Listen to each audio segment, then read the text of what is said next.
Mais uma vez eu cumprimento a todos com a paz do Senhor. Querido, você pode manter sua Bíblia aberta, a minha intenção é expor esse texto nesta noite. Eu quero meditar com você e nos fazer compreender pela palavra de Deus que Jonas tem muito de mim e de você nele. Então a gente precisa, antes de mais nada, entender um pouquinho o que é esse livro. Tive a oportunidade de expor esse livro na congregação e foi muito abençoador porque nós nos parecemos muito com esse Jonas. Nós temos características de Jonas.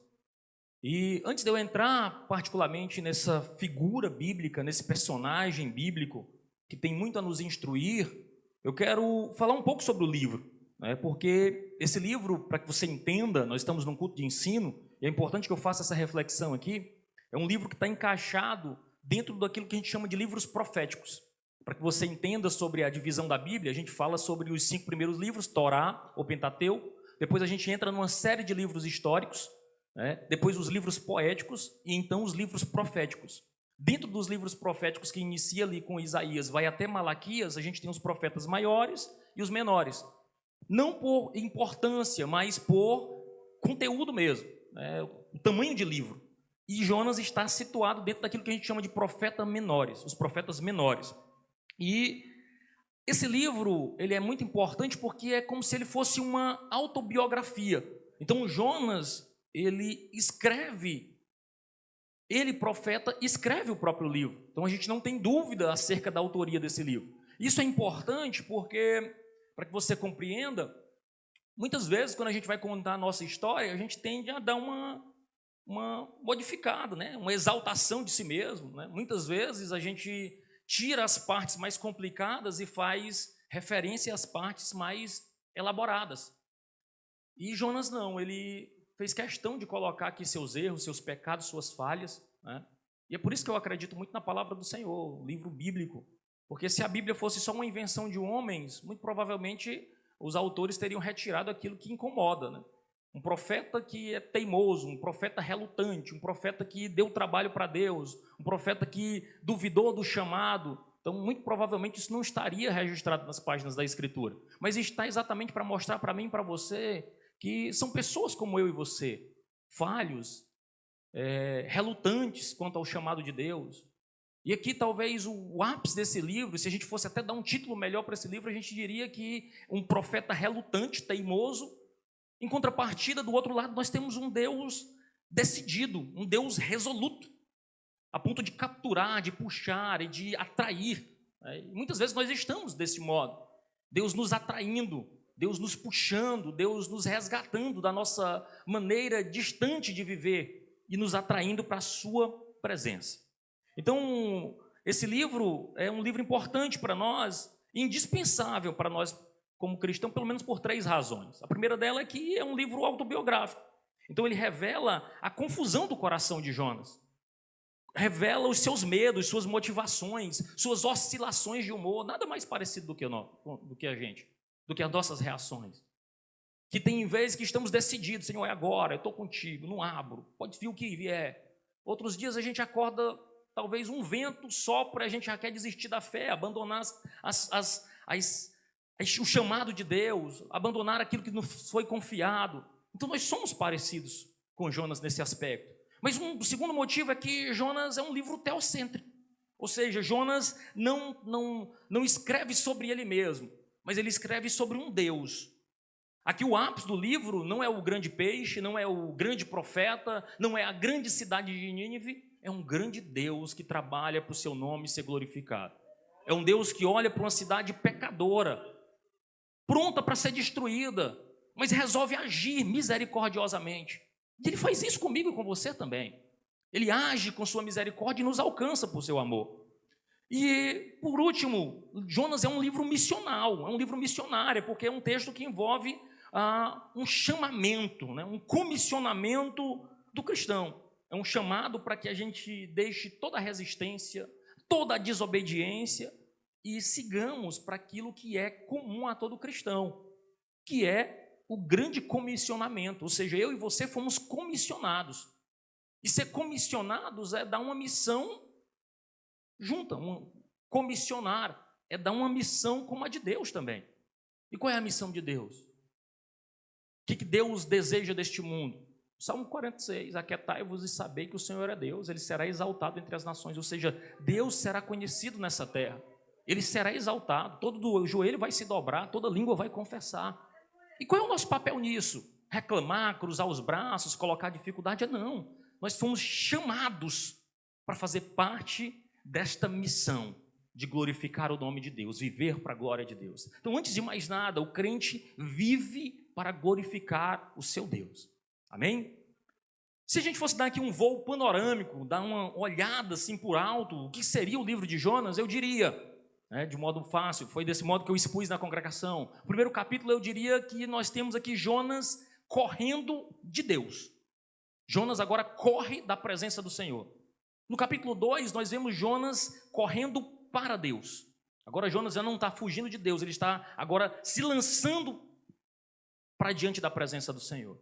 No terceiro capítulo, eu diria que Jonas agora corre com Deus. Agora ele estabelece uma parceria com o soberano Deus, o soberano Senhor da terra, e agora juntos ele cumpre essa missão. Mas como todo pecador, e Jonas tem muito de mim e de você, no último capítulo, Jonas já começa a correr à frente de Deus. Talvez você já tenha feito isso, está tudo correndo para Deus, correndo com Deus, e de repente você começa a tomar decisões já puxando, Deus, você não entende muito bem não, deixa comigo. Eu sei melhor do que você, dessa área aqui eu entendo melhor do que o Senhor. E muitas vezes está correndo, tomando decisões e colhendo as consequências de tudo isso. Então, o livro de Jonas serve para nos ilustrar que onde habita o pecado, superabunda a graça de Deus. A graça de Deus é muito abundante, porque Deus trabalha deste modo. Então, muitas vezes, irmãos, nós acatamos a vontade do Senhor até com a consciência, mas as nossas ações negam. Então, Jonas, esse profeta, vem para nos trabalhar no nosso coração sobre isso. Se você reduzir o retorno um pouquinho, acho que fica melhor. Você pode baixar um pouquinho o retorno. Aí fica dando essa microfoniazinha chata, você pode reduzir um pouquinho o retorno, dá certo, tá? Então a história ela serve exatamente por isso, né? Muitas vezes nós acatamos com a nossa consciência, nós sabemos que é importante pregar, nós sabemos que é importante congregar, nós sabemos que é importante caminhar com Deus. Todo crente que caminhou, que fez o mínimo de escola bíblica dominical, sabe que é importante ter uma vida de caminhada da fé. Quem não diria isso? Quem discordaria deste posicionamento? Só que na hora que a gente vai agir, a história é outra. Ai, mas não, você não entende, a minha vida é muito agoniada, eu tenho muitos compromissos. Não, eu tenho muitas coisas, tenho muitos afazeres. Então nós até concordamos com a mente, mas as nossas ações muitas vezes negam aquilo que nós dizemos professar. Então Jonas sabia da importância de pregar a palavra de Deus. E ele diz no final do capítulo, eu sei que se eu for lá e pregar, o Senhor vai se arrepender e vai salvar aquela cidade. Ó, que missionário interessante, né? Eu sei que Deus vai salvar, sei que o Senhor vai salvar. Então muitas vezes a gente precisa ter essa compreensão de que Jonas se parece um pouco com a gente. Então, quantas vezes, irmãos, Deus nos chamou para algo e por medo, às vezes por orgulho, ou até mesmo por indiferença, nós escolhemos correr da vontade do Senhor, correr de Deus. Algo importante para nós entendermos nesta noite, se tivéssemos uma coisa para entender, eu gostaria que ficasse isso claro para você nesta noite, era que não é difícil saber a vontade do Senhor. Está revelado na sua palavra. Nós sabemos o que o Senhor quer de nós. Não é difícil compreender a vontade do Senhor. Sabe o que é difícil? Negar a nós. Dizer não para os nossos anseios, para os nossos projetos pessoais, para a construção do nosso próprio nome. Isso é difícil. Então Jonas se percebe nesse desafio. Então esse texto nos desafia a reconhecer o chamado de Deus, a sua soberania e a nossa responsabilidade como cristão. Deus é soberano, mas exige dos seus filhos, do seu povo, uma responsabilidade no caminhar com Ele. É por isso que domingo após domingo nós nos reunimos aqui, para pregar a palavra do Senhor e lhe dizer que você precisa agir, pensar e ser crente.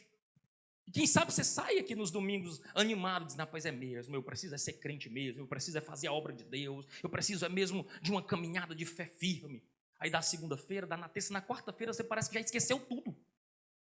E já precisa de uma nova injeção de ânimo, já precisa de uma nova injeção para fazer aquilo que é dever do cristão.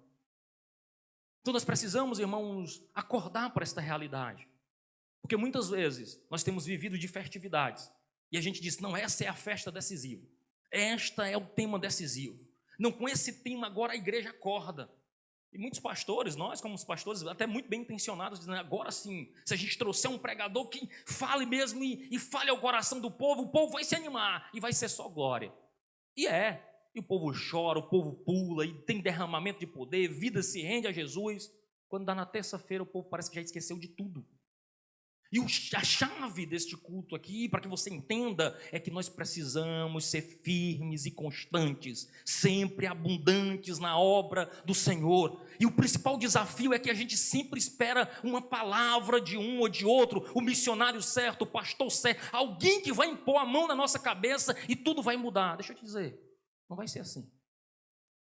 Vai ser quando a gente se despertar e entender que nós somos comissionados, não pelo pastor, mas pelo Senhor das nossas vidas. É a compreensão da mulher que estava lá e chega aos pés do Senhor Jesus com um vaso de alabastro. E ela pega e vê Jesus ali, quebra um vaso, alguns atribuem valores, eu vou chutar aqui um valor, seria algo que corresponderia ali a um ano de trabalho, dizem alguns estudiosos. Mas se a gente for fazer números, vamos pensar aí que seja, 12 meses de um salário mínimo. Então, muito provavelmente, chegando à casa dos 18 mil reais. Já dá para fazer um estrago, né, com 18 mil reais. Então, ela quebra aquilo nos pés do Senhor Jesus. E aí eu acho que quem melhor sintetiza isso chama-se Fernanda Brum. Uma canção que ela diz assim, só quem compreende a grandeza do perdão que recebeu, entrega em amor todo o tesouro seu. Então, muitas vezes, a nossa negligência espiritual, a nossa caminhada meio arrastada, é porque muitas vezes nós nos esquecemos do sacrifício de Jesus na cruz. Eu tinha dito à congregação, estamos pregando uma série sobre igreja raiz. Eu tenho dito para ele que muitas vezes saber que Jesus morreu e ressuscitou já não emociona mais crente, já não faz mais crente chorar. Lembrar da cruz, ouvir um hino sobre a cruz, parece que nem mexe. Mas se a gente diz que os teus inimigos vão cair, que Deus vai te levantar e que tem um ministério próximo para ti, aí o pessoal sai bradando e gritando, ei, não é sobre você, não é sobre seu ministério, é sobre a obra de Cristo na cruz, que nos reconciliou com Ele mesmo. E agora nós já não somos condenados ao inferno. Agora, quando fecharmos os olhos nesta vida, nós seremos arrancados e transportados para os céus de glória junto com o nosso Senhor. A morte já não nos assusta, porque os filhos de Deus entendem que a morte foi vencida no Calvário. A morte agora só é o transporte, é só o meio com que nós nos encontraremos com o nosso Senhor. E se nós perdermos de vista esta verdade do Evangelho, nós estaremos pregando outro evangelho, que não é o do nosso Senhor Jesus Cristo. Já tem gente por aí pregando outro evangelho, mas o evangelho de Jesus passa pela cruz, passa por Cristo crucificado e ressurreto, perdoando os pecados. E isso deveria nos fazer bradar, chorar e nos alimentar dele cada vez mais. Então, irmãos, muitas vezes nós nos encantamos com as coisas daqui, como diz o hino da harpa cristã, passarinho, belas flores, muitas vezes nos encantam. Muitas vezes nós estamos encantados com aquilo que o mundo oferece aqui. E muitas vezes nós nos distraímos daquilo que é importante, do chamado do Senhor para as nossas vidas, da vida cristã de fato, que não é aqui e agora, é ali e além. Nós não vivemos com os olhos postos aqui, nós vivemos com os olhos postos na eternidade. Nós somos peregrinos nesta terra. E essa é a dimensão que nós precisamos compreender. E me permita pregar aqui pelo menos em alguns pontos.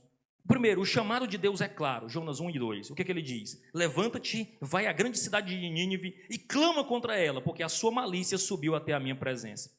Deus dá uma ordem direta a Jonas. A ordem é clara, vá a Nínive pregar arrependimento.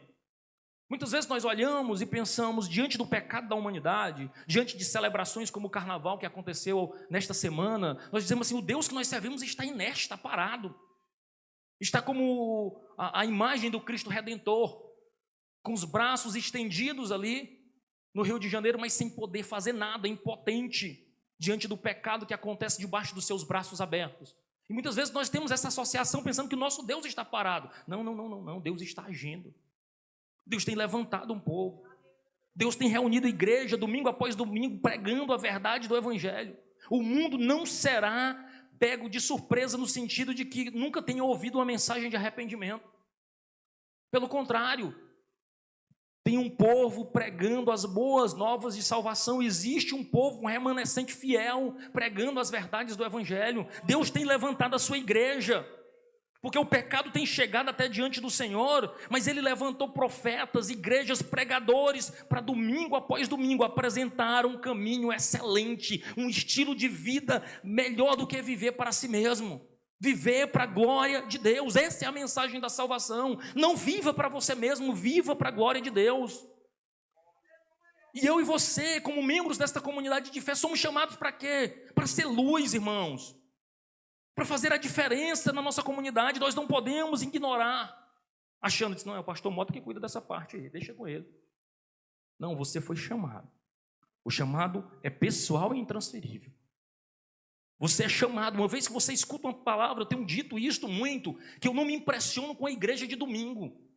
É a melhor igreja, irmãos. A gente lota o templo, um ar-condicionado, e põe um louvor, e põe uma mensagem, e todo mundo se anima. Mas essa igreja ela não pode ser infrutífera na segunda-feira.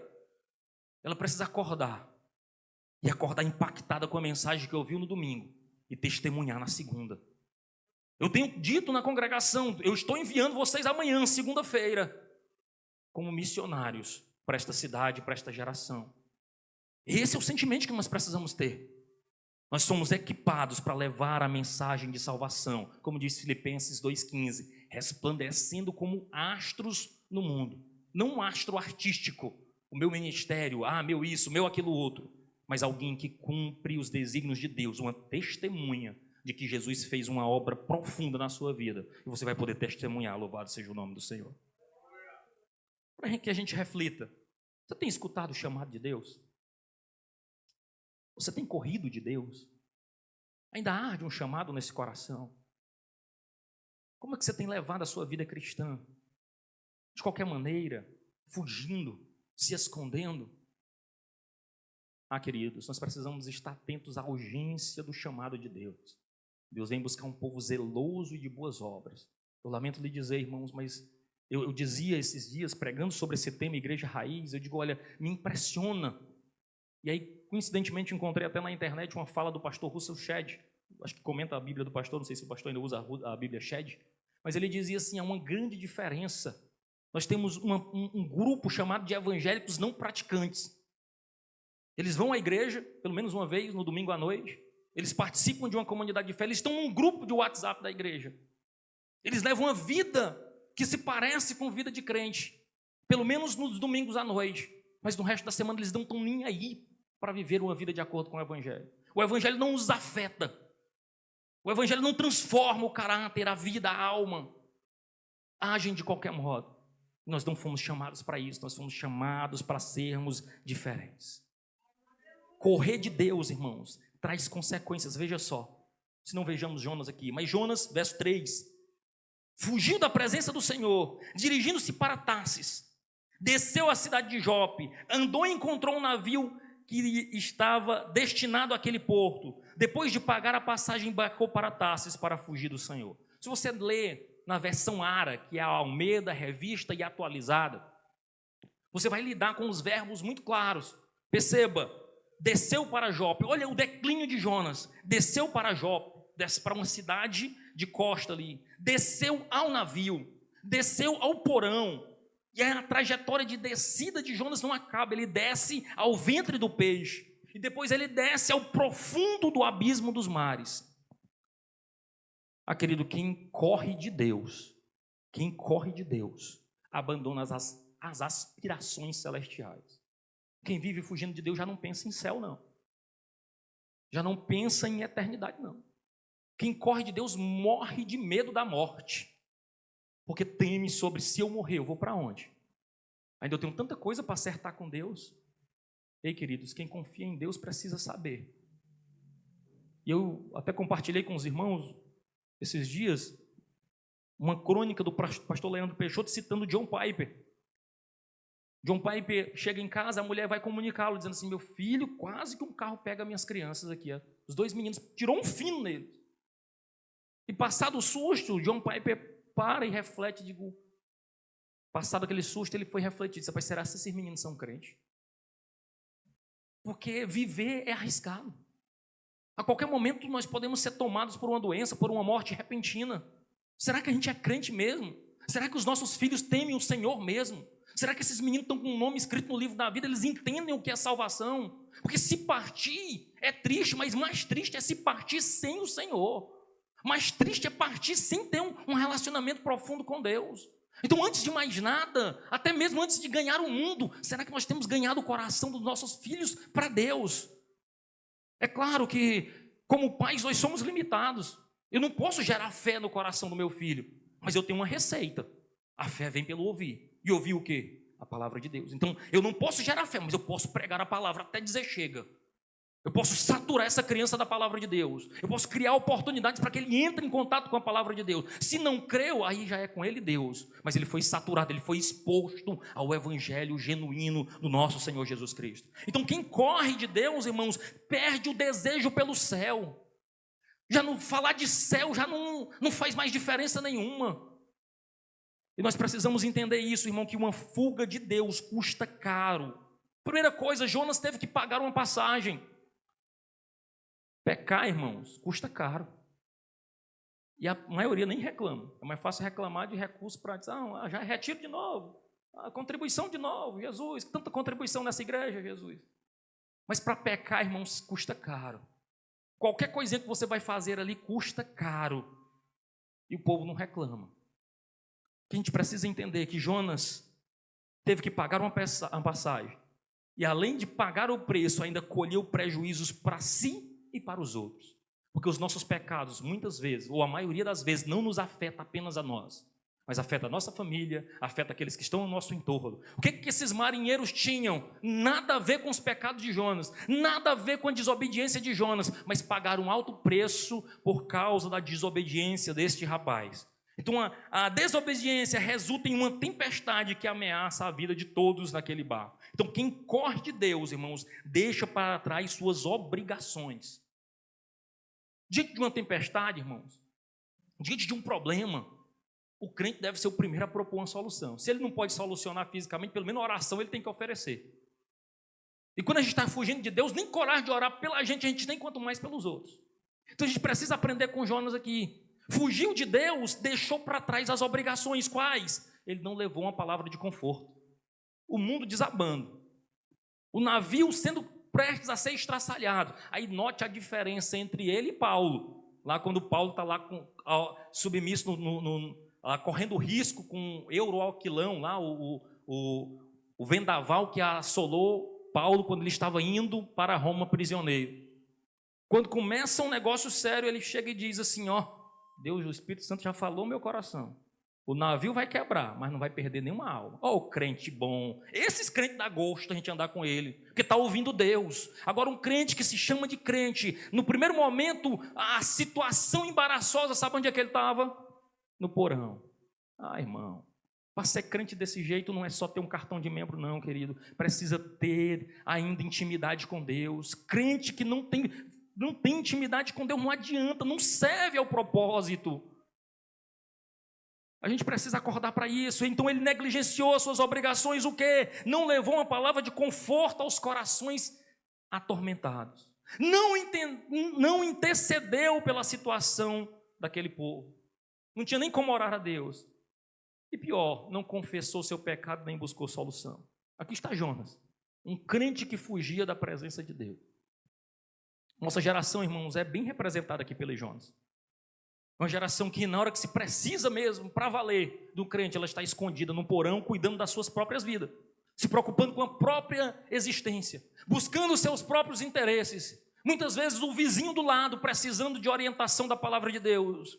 O colega de trabalho precisando de uma palavra de Deus. Muitas vezes não tem coragem de convidar nem para um trabalho, sequer compartilhar algo da palavra de Deus. Se não consegue falar, bota pelo menos um versículo. O teu status, compartilha pelo menos algo da palavra de Deus, que pode ser direção para vidas. Nós precisamos, irmãos, sair deste porão do individualismo, do conforto pessoal. Muitos de nós, e em algumas ocasiões da vida, a gente está parecido com Jonas, mas ele colhe consequências. Porque quem foge de Deus, quem corre de Deus, colhe consequências. Primeiro, expõe os outros às consequências dos seus pecados. Os pecados atingem não só você, mas também quem está ao seu redor. Segundo, fica impotente diante dos problemas. Se não tem hábito de orar, se não tem uma palavra de conforto, vai dizer o quê? Fica calado. Terceiro, é confrontado pela sua negligência. Note que agora os marinheiros começam a fazer uma série de perguntas para ele. O que tu está fazendo aqui, rapaz? Qual é a tua posição? É como se Deus estivesse dizendo para o próprio Jonas, é como se Jonas estivesse ouvindo a voz de Deus. O que é que tu está fazendo aí, rapaz? Esse aí não é o teu lugar. O que é que tu faz aí? Onde foi que tu foi se meter? Nunca era para tu estar aí. Se tu tivesse obedecido, estivesse na presença de Deus, se não tivesse fugindo de Deus, tu não estaria num porão, aprisionado, sofrendo consequências das tuas faltas, dos teus pecados. Mas a palavra de Deus não é só para acusar, não. Ela também dá oportunidade. Jonas, no capítulo 2, tem a oportunidade agora de correr para Deus. Que sabe qual é a vantagem de estar no fundo de um poço? Sem expectativas, sem esperanças. Que Deus às vezes nos coloca nessas situações. É que não dá para ir mais para baixo. É olhar para cima e clamar pela misericórdia do Senhor. E sair de lá o mais breve possível. Porque Deus, enquanto tem vida, nós temos oportunidades, Ele nos recebe de braços abertos. Ele está pronto a nos receber e acertar a nossa vida com Ele. Que tempestade você tem surgido porque você ou a igreja tem evitado o chamado de Deus? Já apareceu algum tempo de tempestade na tua vida aí? C.S. Lewis, um escritor cristão que eu tenho muito apreço, ele diz o seguinte: o sofrimento, ele é o megafone de Deus. Muitas vezes nós só conseguimos enxergar melhor as situações da vida pela lente das lágrimas. Às vezes, quando os olhos estão secos, nós não conseguimos enxergar a doce providência do Senhor. Mas quando desce a lágrimazinha na presença do Senhor, a gente, Senhor, era eu que não estava vendo, o Senhor sempre esteve comigo, eram os meus olhos que estavam secos demais, era o coração que estava árido demais. Aí quando a situação aperta, a gente fica com um chorador fácil, as lágrimas vêm com uma facilidade, e a gente consegue se derramar na presença do Senhor. E aquilo que parecia ausência de Deus, agora a gente percebe que Ele nunca nos deixou. Pelo contrário, sempre esteve conosco. Terceiro ponto, Deus é soberano, mesmo em nossa desobediência. Irmão, mesmo quando estamos fugindo, Deus está no controle. Ele usa essas circunstâncias para ajustar a nossa rota. Se não vejamos, verso 7... Então os marinheiros combinaram entre si: vamos lançar sorte para descobrir quem é o responsável por essa desgraça que se abateu sobre nós. Lançaram sorte e a sorte caiu sobre Jonas. Irmão, quem abandona a vontade de Deus entrega-se à idolatria, entrega-se ao misticismo, ao paganismo, à superstição. Agora Jonas não se acusou, precisou lançar sorte para descobrir. Ele não tinha uma palavra de confronto, ele não tinha uma palavra para apresentar quem era o Deus verdadeiro. Ele deixou o povo à mercê das suas próprias práticas. Eles tiveram que recorrer a uma sorte, a uma roleta, a um modelo de sorteio ali para achar o culpado, consultando divindades que nem sequer têm poder algum. Olha, quando muitas vezes nós estamos negligentes, nós deixamos as pessoas à mercê dos seus próprios pecados, porque não temos uma palavra diferente. Mas a beleza do Evangelho é a seguinte: que muitas vezes nós podemos até nos esconder por algum tempo, esconder os nossos pecados por algum tempo, mas certamente eles nos acharão. A palavra do Senhor diz que quem esconde os seus pecados é louco. O salmista diz que Salmo 32, enquanto ele escondia os seus pecados, é como se os seus ossos apodrecessem. A melhor coisa é se lançar na presença do Senhor. Porque não se esqueça, irmãos, os nossos pecados, eles nos impedem de ouvir a voz de Deus. Os nossos pecados nos afastam de ouvir a voz do Senhor, de perder a sensibilidade de ouvir a voz do nosso Salvador. Jonas 8 ao 10 diz assim: por isso lhe perguntaram, diga-nos quem é o responsável por esta calamidade, Porque você abandonou suas aspirações divinas. É como se Deus estivesse dizendo para Jonas isso. Qual é a sua profissão? De onde você vem? Qual é a sua terra? A que povo você pertence? É como se Deus estivesse confrontando ele e dizendo assim: por que você se omitiu das suas obrigações? É como se Deus falasse na boca daqueles marinheiros e ele não tinha resposta. Ele disse: olha, eu sou hebreu, eu sou adorador do Senhor, o Deus dos céus que fez o mar e a terra. Então os homens ficaram apavorados e perguntaram: o que foi que você fez? Homens que não conheciam o Senhor acabaram descobrindo Jonas, e Jonas teve que confessar: eu sou crente, papai é crente, eu sou membro da Comadésima, é porque eu estava aqui escondido. E a pergunta dos marinheiros é assim: o que foi que você fez? Você serve um Deus verdadeiro, você serve um Deus justo, você serve um Deus poderoso, e você foi se esconder dele, do chamado dele, da presença dele. Então isso não fazia sentido para aqueles homens. E aí, irmão, não tem jeito, quem corre de Deus põe em risco sua reputação, vira chacota, colhe humilhação. Mas aí tem a parte boa, irmão. Não vou falar só sobre coisa ruim, não, calma. Por último, arrependimento, irmão, leva à restauração. Jonas finalmente reconhece sua culpa. Poderia ter feito isso antes, sem a humilhação. Poderia ter feito isso. Deus não tem prazer em nos humilhar. Deus não tem prazer em nos confrontar. Deus tem prazer na nossa obediência. Eu estava ouvindo uma mensagem e por acaso caiu no Eliseu Rodrigues. Eu achei muito interessante uma frase dele dizendo o seguinte: sabe por que nós somos uma geração que vive chorando e clamando por milagre? Vive de campanha? Porque nós somos a geração que mais quebra princípio da palavra de Deus. Aí se eu não obedeço, se eu não sigo princípios da palavra de Deus, se eu não obedeço a palavra de Deus, lá na frente vem as consequências. Eu estou: oh Deus, tem misericórdia, oh Deus, muda, oh Deus, salva a minha casa, oh Deus, faz isso, faz aquilo outro, porque desobedeceu lá no início, porque não leva a sério a palavra de Deus, não leva a sério as recomendações da palavra de Deus, aí vive precisando de milagre, porque vive muitas vezes desobedecendo aquilo que é a palavra de Deus. Ei, a palavra de Deus tem milagre para mim e para a tua vida? Tem cura? Tem libertação? Tem. Mas antes de mais nada, requer obediência do seu povo. Deus requer do seu povo obediência. Ou o povo teimoso é crente, irmão, que a gente está dizendo uma coisa, pregando uma coisa, ensinando uma coisa, entrando no ouvido e saindo no outro. Não raras vezes o pastor recebe ligação. Imagina que o pastor Mota que nos receba: ô pastor, ore, ô pastor, saiu dos eixos, ô pastor, deu problema. É claro, você vive quebrando os princípios da palavra de Deus.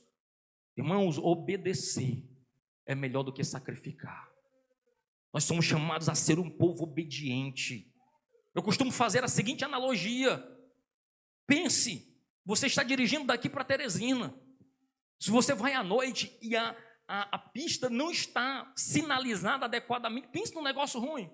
Especialmente quando vem um carro com luz alta do outro lado, você perde a referência. Perde ou não perde? Quem já dirigiu sabe disso. Mas quando ela está bem pavimentada, quando você tem ali a sinalização, a linhazinha para você observar direitinho, que você olha, está tudo ok. Essa é a palavra de Deus. Ela põe os limites para o seu povo trafegar tranquilamente. Você pode andar na velocidade permitida, dentro daquele risco estabelecido pela palavra de Deus, que você vai andar em segurança. Aí, se por acaso aparecer alguma coisa, você vai ter tempo de frear, você vai ter tempo de desviar, você vai ter tempo de recorrer ao Senhor. Mas quem vive pisando o pé, andando em trilhas fora da palavra do Senhor, descumprindo aquilo que é preceito do Senhor, vai viver clamando e chamando: ore por mim, ore por mim, ore por mim.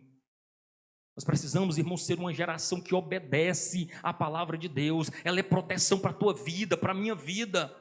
É proteção para a nossa família. Está debaixo dos preceitos de Deus, da obediência do Senhor. É proteção para cada um de nós. Jonas agora lidou com isso. Verso 11: visto que o mar estava cada vez mais agitado, eles perguntaram: o que devemos fazer com você para que o mar se acalme? Aí ele respondeu: pegue-me e jogue ao mar, e ele vai se acalmar. Porque é por minha causa, que esta violenta tempestade caiu sobre vocês. Aí, ao invés disso, os homens se esforçaram para achar outro meio, remaram, mas não conseguiram, porque o mar tinha ficado muito violento. Então eles clamaram ao Senhor. E agora eles suplicaram, dizendo: ó Senhor, Não nos deixe morrer porque tiramos a vida deste homem. Agora os homens ficam preocupados, pois esse cabo é crente, filho de Deus, serve um Deus poderoso. Senhor, a culpa é dele, não é nossa não. Nos poupa, Senhor. Nós não temos nada a ver com essa situação de desobediência dele. E aí fizeram esse clamor, pegaram Jonas, lançaram no mar enfurecido, lançaram ao mar e o mar enfurecido se aquietou. Ao ver isso, os homens adoraram o Senhor com temor, oferecendo sacrifício e fazendo votos. Aí é o que eu acho lindo, que até mesmo às vezes na nossa desobediência, e não estou incentivando você a ser desobediente não, viu? Você nem precisa fazer isso, né? A crente já desobedece mesmo, sem a gente incentivar. Mas aqui Deus transforma mal em bem. Porque mesmo na falha de Jonas, ele acabou evangelizando e ganhando um povo para Jesus. Lá nesse cenário todo, eles puderam entender, disse, olha, tem um Deus, esse Deus é poderoso mesmo. Esse Deus que esse homem serve é poderoso mesmo. Eu já vou me entregar para ele, fazer voto e fazer sacrifício. E Jonas, que andava com Deus, não tinha visão para reconhecer isso. Precisou ser lançado ao mar. Ah, irmãos, alguns desses fujões, irmãos, são alvo da graça de Deus. Às vezes, mesmo quando a gente está fugindo da presença do Senhor, Ele é misericordioso para nos alcançar. Verso 17 para encerrar. O Senhor fez com que um grande peixe engolisse Jonas, e ele ficou dentro do peixe por 3 dias e por 3 noites. Mesmo lançado ao mar, Jonas confiou na graça do Senhor. Ele disse, ele não vai me deixar morrer. Porque muitas vezes, mesmo quando a gente erra, mesmo quando a gente sai dos trilhos do Senhor, a sua graça nos alcança. Entenda, o pecado, Deus perdoa em corações arrependidos. E as consequências, pastor, fica para te lembrar. Você nunca mais ser um desobediente. Então, pequei, errei, Deus perdoa, vai para o céu, morrer. Deus leva para o céu. E as consequências são suas. É toda sua. Deus cuidou, Deus guardou, Deus protegeu, Deus enviou um peixe para lidar com Jonas. Mas ele teve que cumprir e lidou com as consequências de ficar ali naquela situação que não tinha necessidade dele passar, se ele tivesse obedecido à voz do Senhor. Então, muitas vezes a gente faz isso porque correr de Deus, irmãos, tem consequência para as nossas vidas. Então, em vez de correr de Deus, corra para Deus, admita, reconheça os seus pecados, recobre as aspirações, assuma as obrigações, seja um canal de bênção para aqueles que estão ao seu redor. Deixe a graça de Deus capturar você. Nesse cenário aqui, Jesus é o grande peixe que captura Jonas e traz para dentro de si. Acerta-se com Jonas, protegendo ele mesmo nos seus pecados e falhas. E quantas vezes Deus não já te guardou, mesmo nas tuas desobediências? Deus te protegeu, Deus te guardou, te dando novas oportunidades de acertar a vida com Ele. Ah, irmãos, nós não podemos negligenciar isso. Deus tem guardado porque tem um propósito em nossas vidas. Aleluia. Irmão, a alternativa para quem corre de Deus é ser capturado por essa graça. Eu quero que você saia daqui entendendo que o chamado de Deus, através da vida de Jonas, no capítulo 1, é um chamado de arrependimento para a igreja do Senhor. Arrependa-se e creia no Senhor. Arrependa-se e mude de vida. Confesse o Senhor como seu Salvador e seja salvo completamente da sua vã maneira de viver. Ah, irmãos, muitas vezes há uma diferença cabal, e eu tenho tentado explicar isso com muito ardor na congregação, em ser evangélico e ser cristão. Hoje no Brasil nós falamos de 65 milhões de evangélicos, é muita gente, é 1/3 da população. Mas se você não entende os fundamentos da fé, se a sua vida é um evangelho prático, pragmático, que funciona, e você não entende o que foi o sacrifício de Cristo Jesus, você precisa nascer de novo. Você precisa entender o que Jesus fez por você. Porque quando você entende o que Jesus fez por você, não é qualquer vento de doutrina que te leva, não é qualquer prova que te mata. Mas você persiste e diz assim, eu abandono o mundo, mas não abandono o meu Jesus. O que nós temos visto hoje é na primeira dificuldade, o crente já não quer mais nem saber. Pisou no calo, já caiu fora, cadê? Acabou, não quero mais nem saber de Jesus, de igreja, de nada. Você não entendeu o sacrifício de Cristo Jesus. Você não entendeu o risco que você está correndo. Por que eu te digo isso? João 6. Jesus prega um sermão dificílimo, duríssimo, que a população toda sai. Fica só os discípulos. E alguém poderia imaginar, dizer, só ficou os 12, então ele vai pegar leve agora no discurso. Jesus só faz olhar para ele, e vocês querem ir também? Porque eu não deixo de pregar a palavra de verdade. Ao que Pedro toma a dianteira e diz assim, para quem iremos nós, se tu tens as palavras de vida eterna?